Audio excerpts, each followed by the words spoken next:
உங்கள் அபிமான அனந்தலை வாழ் ஜோதிடர் வேலாயுதத்தின் நன்றி கலந்த வணக்கத்தை தெரிவிச்சுக்கிறேன்.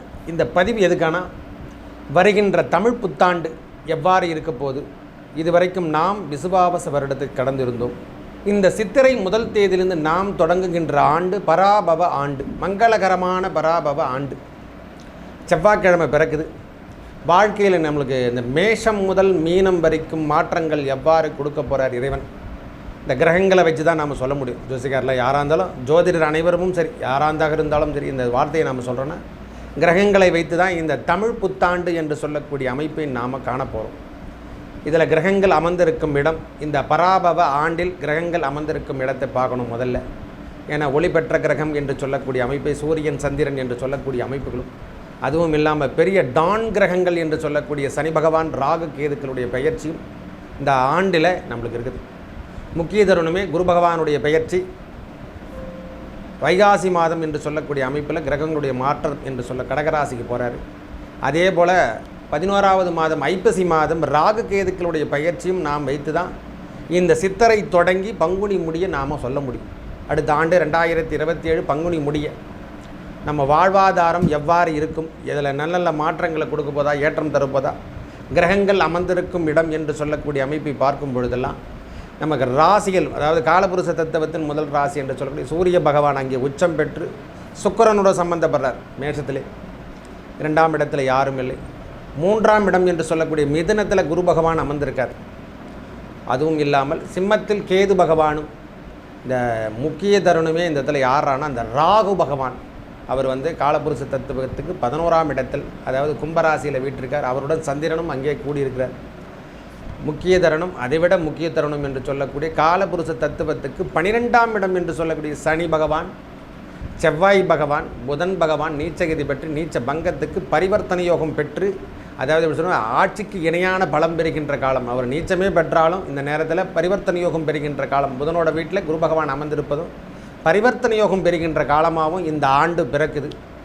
ஒவ்வொரு நாளும் ஒவ்வொரு வருடமும் யார் யார் எதிர்பார்த்துருக்காங்க, இந்த மேசராசிக்காரர் மீனராசிக்காரர் யாராக இருக்கும், இந்த கிரகங்களை வைத்து நாம் பார்க்க போகிறோம், விரிவாக பார்க்கலாம். மிதுன ராசிக்கு இந்த பராபவ ஆண்டு எவ்வாறு இருக்க போகுது, பொறுமை நிதானம் பிரதானம் எதுவாக இருந்தாலும் இனி, ஏன்னா காற்று ராசி அல்லவா மிதுன ராசிக்காரர், வேகத்தை கொடுக்கக்கூடிய காலம். கொஞ்சம் லைட்டாக அவங்களுக்கு ஒரு கேப்பு கிடைச்சாவே நுழைஞ்சிருவாங்க. நீர் அமைப்பில் இருக்கிறவங்களும் கேப்பு கிடைச்சா நுழைஞ்சிருவாங்க. இந்த காற்று அமைப்பில் இருக்கிறவங்களுக்கு சின்ன கேப் இருந்தாலே நுழைஞ்சி உள்ளே பூந்து வெளியேந்துருவாங்க. அந்த அமைப்பை பெறுகின்ற காலம், ஜென்மகுரு விடைபெறுகின்ற காலம் என்று சொன்னால் இந்த பராபவ ஆண்டு ஜென்மத்திலிருந்து விடுபடுறது. பாதகாதிபதிங்க நம்மளுக்கு அவர் யார் பகைப்பட்டிருக்கிறாங்களோ அவர் விட்டு வெளியே போனாவே பெரிய நின்பம் என்று சொல்லலாம். ஓரளவுக்கு சில பேருக்கு நன்மை நடந்திருக்கும், நான் இல்லைன்னே சொல்லலை. திருமணம் சார்ந்த விஷயத்தில் கைகூடி இருக்கும், குழந்தை சார்ந்த விஷயத்தில் கைகூடி, வீடு கட்டக்கூடிய பாக்கியம் எல்லாம் சில பேருக்கு கிடைச்சிருக்கும், நான் இல்லைன்னு. இருந்தாலும் அந்த கடன் சுமை என்று சொல்லக்கூடிய அமைப்பு தெரியாமல் எல்லா வேலையும் செஞ்சுட்டோமேன்னு சொல்லிட்டு ஒரு 4 மாதங்களாக விசுவாவச வருடத்தில் கடைசி 4 மாதங்கள் இடைவிடாத பிரச்சனையை சந்திச்சிருப்பாங்க. இந்த மாதிரி தாக்கம் எல்லாம் ஏண்டா வந்தது, எதனால் வந்ததுன்னு தெரியாது. ஆண்டு தொடக்கமே அவங்களுக்கு ஒரு சின்ன சறுக்கலையும் கொடுத்துருக்கோம். நாம் இப்படி தான் வாழ போகிறோமா, பின்னாடி ஏடா கூடமாக எதனா ஒரு இடத்துக்கு போக போகிறோமா, இந்த ஜோசிகாரங்க வேறு ஏடா கூடமாக எல்லாத்தையும் சொல்லிங்கிறாங்க, ஒன்று கூட நடக்கலையே சுவாமி அப்படின்ற மாதிரி. ஏன்னா மற்ற கிரகங்களுடைய வலிமையும் நாம் பார்க்கணும். இந்த ஆண்டு கிரகங்களை விட இந்த மாத கிரகங்களுடைய வலிமைத்தன்மை அதிகமாக காணப்படுறதால் ஆரம்ப நிலையிலே நம்மளுக்கு பகவானுடைய நேரடி பார்வையெல்லாம் செவ்வாயுடைய பாகத்தில் 5 கிரகங்களின் கூட்டமைப்பு இருந்ததால் தான் அந்த தாக்கம் எல்லாம் அவங்களால் விடைபெற்று வெளிவர முடியல. ஓரளவுக்கு இந்த விசுவாவசு வருடம் கடந்து தமிழ் புத்தாண்டு என்று சொல்லக்கூடிய பராபவ ஆண்டு நன்மை தருகின்ற இடமாக கிரகங்கள் அமரப்போகுது. நம்ம ராசியை விட்டு ஜென்மத்தில் இருந்த குரு பகவான் 2ஆம் இடத்துக்கு சென்று உச்சம் பெறுகின்ற காலங்கள், வாழ்வியல் மாற்றம், வாழ்க்கை மாற்றம் எல்லாமும் ஒரு தெளிவான பாதைக்கு நாம் போயிட்டுருக்கின்ற ஒரு எண்ணம் தோன்றும். இந்த தாயார் சார்ந்த உடல்நலத்திலையும் மனைவி சார்ந்த உடல்நலத்திலையும் நாம் கொஞ்சம் அக்கறை எடுத்துக்கணும். அந்த 2 என்று சொன்னால் அது 2ஆம் இடம் என்பது கணவன் மனைவி 2 பேருமே 2 தான். உறவு சார்ந்த விஷயம், குடும்பம் சார்ந்த விஷயம். தாயார் என்று சொன்னால் அது கடகத்தை குறிக்கும். அப்போ 4ஆம் இடம் என்று சொல்லக்கூடிய மாத்ருஸ்தானத்திலேயும் நம்மளுக்கு அதுக்கான அமைப்பு உண்டு. உடல் நலத்தில் கொஞ்சம் அக்கறை எடுத்துக்கக்கூடிய காலமாகவும் இருக்குது.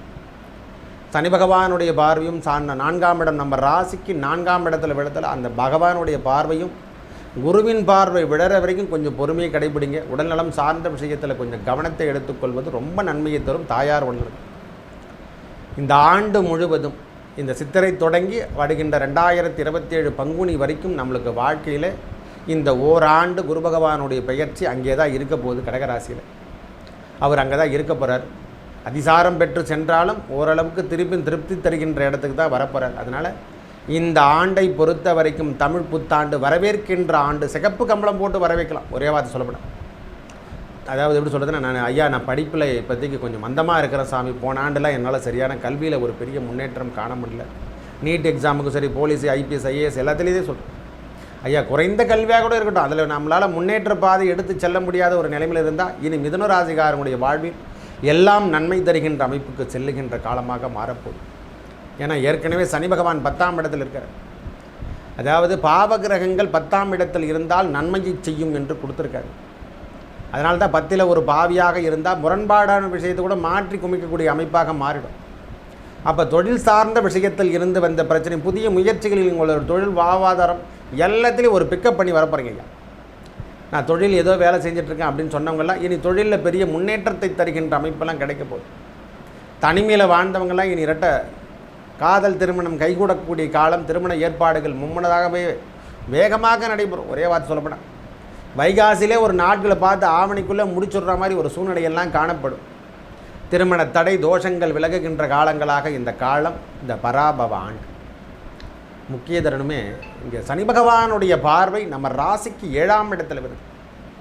இந்த 10ஆம் பார்வை என்று சொல்லக்கூடிய அமைப்பு. அதனால தான் திருமணம் சார்ந்த விஷயத்தில் இருந்து வந்த பிரச்சனை உடனுக்குடன் விலகி அவங்களுக்கு திருமணத்தை கொடுத்துரும்.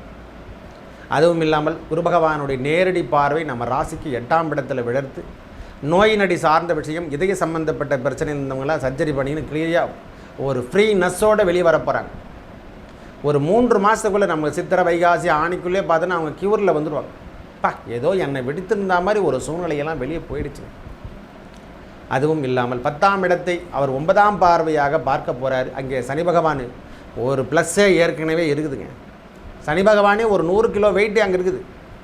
பகவான் அதை சென்ட்டு தூக்குற அளவுக்கு பகவானுடைய பார்வையும் அந்த 9ஆம் பார்வை அங்கே பதியும் போது வாழ்க்கையில் நாம் ஜீவனம் பழகுது. ஒரு 27, அதாவது எப்படி சொன்னால் 27 தலைமுறை, 27 வருஷத்துக்கு ஒரு ரீசார்ஜ் பண்ணி விடப்படுறார். 12 ஆண்டுக்கு ஒரு முறை வந்து ரீசார்ஜ் பண்ணிக்கின்ற காலமாக இந்த ரீசார்ஜ் நம்மளுக்கு கிடைக்க போகுது.